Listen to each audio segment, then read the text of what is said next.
বিসমিল্লাহির রহমানির রহিম। হে সমস্ত জগতবাসী, আজ আমি শানজুর আলী নূর চিশতি আপনাদের সামনে কিছু আলোচনা নিয়ে উপস্থিত হইলাম।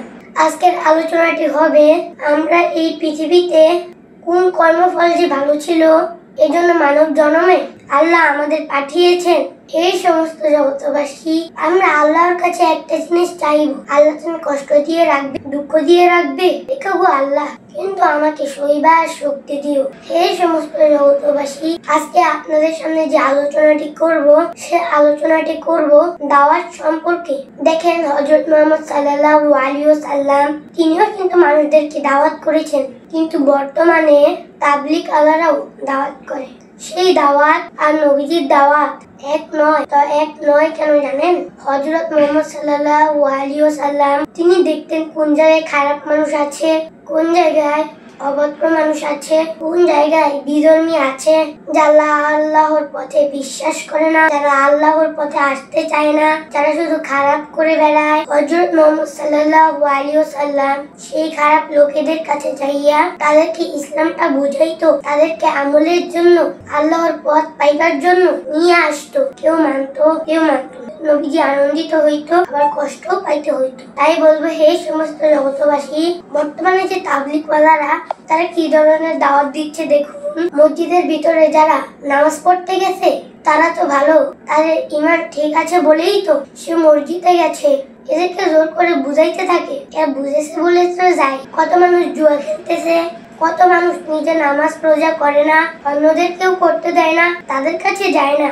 এবং তাবলীগওয়ালারা আরো কিছু কাজ করে, যেখানে মানুষেরা মদ পান করছে, নর্তকী নাচাইতাছে, মদ পানের সাথে সাথে মুখে অশ্লীল ভাষা বলে। এইসব দৃশ্য তাবলীগওয়ালারা দেখার পরেও তাদেরকে বুঝাইতে যায় না। তারা জানে সেখানে গেলে মদের বোতল দিয়ে আমাকে বাড়ি মারবে, এবং যারা নামাজ পড়ে তাদেরকে রাস্তা থেকে ধরে নিয়ে যায়। আপনারাই বলুন, নবীজি কি এরকম দাওয়াত দিয়েছে? এই সমস্ত জগতবাসী, আজকে আরো একটা আলোচনা করব। তারা বলতেছে এই আমলটি করলে আল্লাহ বেহেশত দিবে, সেই বেহেশতের মধ্যে শরবতের সাগর যাবে, ফলের গাছ উল্টে থাকবে, মুখের মধ্যে ফল এসে পড়বে।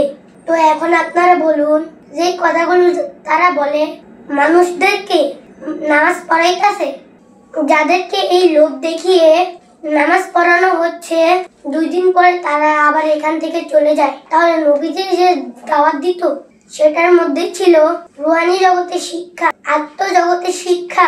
যারা যারা নবীজির কথায় এসেছে তারা সাহাবা হয়েছে, এবং তারা একদিন আল্লাহর বন্ধুতে পরিণত হয়েছে। হে সমস্ত জগতবাসী, তাবলীগে যে একটা বিষয় তারা বলতেছে হাত দৌ, পা দৌ, নাকে পানি দাও, মাথার মস্তিষ্ক পরিষ্কার করো। তো এখন আমি বলবো যে এই হাত দ্বারা কখনো পাপ করব না, তওবা করলাম। মাথার মস্তিষ্ক দিয়ে কখনো কুবুদ্ধি করবো না, এবং আমরা এই জীবনে যতদিন বেঁচে থাকবো, যেমন ওযুতে মুখ কুলি করার কথা বলা হয়, তার মানে তওবা করতেছি, এই মুখ দিয়ে কখনো মিথ্যা বলবো না, পরের খাবার খাবো না, পায়ের টেকনি পর্যন্ত ধুইতেছি যে এই পাও দ্বারা কখনো খারাপ জায়গায় যাব না। এই সমস্ত জগতবাসী, আপনারাই বলুন, নবীজি যে এই শিক্ষা, আর তারা বলে ধুলা ময়লার কথা।